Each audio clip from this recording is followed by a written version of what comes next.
अक्सर ये कहा जाता है कि 90% से ज्यादा नए ट्रेडर्स पैसा गवा देते हैं। और इसकी एक बहुत बड़ी वजह है वो चार्ट्स की भाषा ही नहीं समझ पाते। तो आज हम इसी भाषा के राज को खोलने वाले हैं, बिल्कुल आसान शब्दों में। जब कोई पहली बार ट्रेडिंग चार्ट देखता है तो यही सोचता है, अरे ये क्या उलझी हुई मैगी जैसी लाइनें हैं। और अगर ऐसा ख्याल मन में आया है तो यकीन मानिए, ऐसा सोचने वाले आप अकेले नहीं हैं। पहली नज़र में तो ये बस ऊपर नीचे जाती लकीरें हैं लगती हैं। लेकिन असल में ना, ट्रेडिंग चार्ट पढ़ना एक नई भाषा सीखने जैसा ही है। शुरुआत में सब कुछ थोड़ा कंफ्यूजिंग लगता है, पर जैसे ही आप अक्षर सीख लेते हैं तो फिर आप शब्द, फिर वाक्य और फिर पूरी पूरी कहानियां भी पढ़ने लगते हैं। तो चलिए फिर इस भाषा का सबसे पहला अक्षर सीखते हैं, जिसे कहते हैं कैंडलस्टिक। ये ट्रेडिंग चार्ट्स के, आप कह सकते हैं कि बिल्डिंग ब्लॉक्स हैं। ठीक वैसे ही जैसे एटम से मिलकर दुनिया की हर चीज बनती है। हर एक कैंडलस्टिक अपने आप में एक पूरी कहानी है। ये एक खास समय के अंदर खरीदारों यानी बुल्स और बेचने वालों यानी बेयर्स के बीच हुई जंग की कहानी बताती है। इसका रंग ये बताता है कि जंग जीती किसने, और इसका आकार ये बताता है कि लड़ाई आखिर हुई कितनी जोरदार थी। देखिए, हर कैंडल सिर्फ 4 जानकारियों से बनती है: ओपन, हाई, लो और क्लोज। मान लीजिए कोई स्टॉक सुबह 100 रुपए पर खुला, दिन में वो 105 रुपए के हाई तक गया, फिर 98 रुपए के लो तक गिरा और शाम को 104 रुपए पर बंद हो गया। बस यही 4 पॉइंट्स मिलकर उस दिन की पूरी कहानी एक अकेली कैंडल में कैद कर देते हैं। मार्केट में ना, बुल्स और बेयर्स के बीच कंट्रोल के लिए हमेशा एक खींचतान चलती रहती है। बुल्स चाहते हैं कि कीमतें आसमान छू लें और बेयर्स चाहते हैं कि कीमतें जमीन पर आ जाएं। तो कैंडल का रंग हमें बस यही बताता है कि उस वक्त की लड़ाई में कौन जीत रहा था। अगर कैंडल हरी है तो उसे बुलिश कहते हैं, मतलब खरीदारों ने कीमत को ऊपर की तरफ धकेल दिया। और अगर ये लाल है तो ये बेरिश है, मतलब बेचने वालों ने कीमत को नीचे खींच लिया।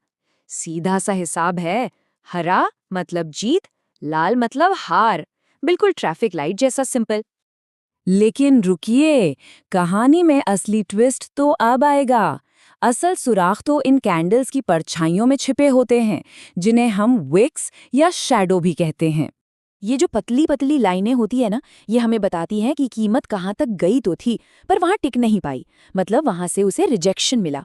एक लंबी ऊपरी विक का मतलब है कि सेलर्स ने ज्यादा कीमतों को ठुकरा दिया, और लंबी निचली विक का मतलब है कि बायर्स ने कम कीमतों को ठुकरा दिया।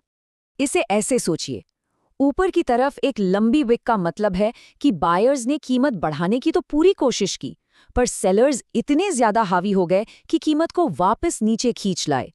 और नीचे की लंबी विक का मतलब है कि सेलर्स ने कीमत गिराने की कोशिश की, पर बायर्स ने जोरदार वापसी की और कीमत को फिर से ऊपर उठा दिया।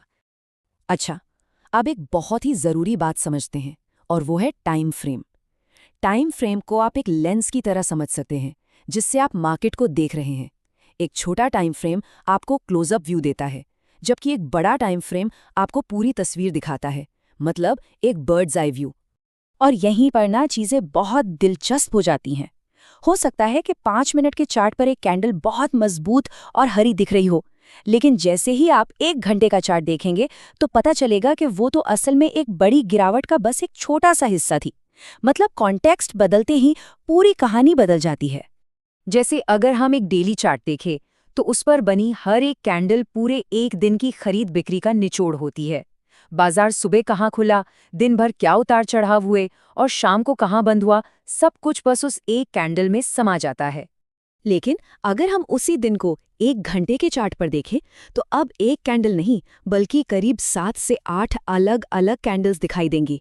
हर घंटे की अपनी जंग, अपनी कहानी और अपना नतीजा। ट्रेडर्स और इन्वेस्टर्स जो होते हैं, वो अपनी रणनीति के हिसाब से अलग अलग टाइम फ्रेम चुनते हैं। जो मिनटों में ट्रेड करते हैं वो 1 से 5 मिनट का चार्ट देखते हैं। जो कुछ दिनों के लिए पोजीशन होल्ड करते हैं वो 1 से 4 घंटे का चार्ट इस्तेमाल करते हैं। और जो महीनों या सालों के लिए निवेश करते हैं वो डेली या वीकली चार्ट्स पर ही फोकस करते हैं।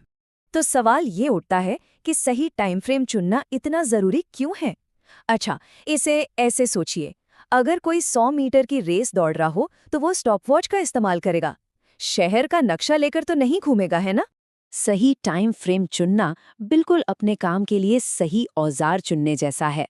एक कील ठोकने के लिए हथौड़े का ही इस्तेमाल होता है, आरी का नहीं।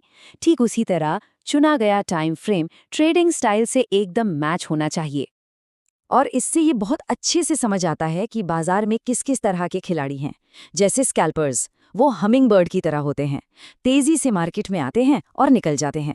फिर आते हैं स्विंग ट्रेडर्स, जो बाज की तरह होते हैं, ऊंचाई से बाजार को देखते हैं और सही मौके पर झपट्टा मारते हैं। और इन्वेस्टर्स, वो तो ओक के पेड़ की तरह होते हैं, जो सब्र के साथ अपने निवेश को समय के साथ बढ़ते हुए देखते हैं। तो सबसे जरूरी बात यह है, कैंडलस्टिक को समझना ही बाजार को पढ़ने का पहला और सबसे मजबूत कदम है। इस एक बिल्डिंग ब्लॉक को समझना मार्केट के बर्ताव को डिकोड करने की ताकत देता है। तो अब जब ये बेसिक्स पता चल गए हैं, तो अब समय है प्रैक्टिस करने का। कोई भी चार्ट खोलकर इन कहानियों को खुद पढ़ने की कोशिश कीजिए। और हाँ, अगर एक कैंडल एक शब्द है, तो सोचिए जरा, जब कई कैंडल्स मिलकर वाक्य बनाती हैं, तब क्या होता होगा? हमारे अगले विश्लेषण में हम इन्हीं कैंडलस्टिक पैटर्न्स के बारे में बात करेंगे, जो हमें मार्केट के अगले मूव के बारे में और भी गहरे संकेत देते हैं।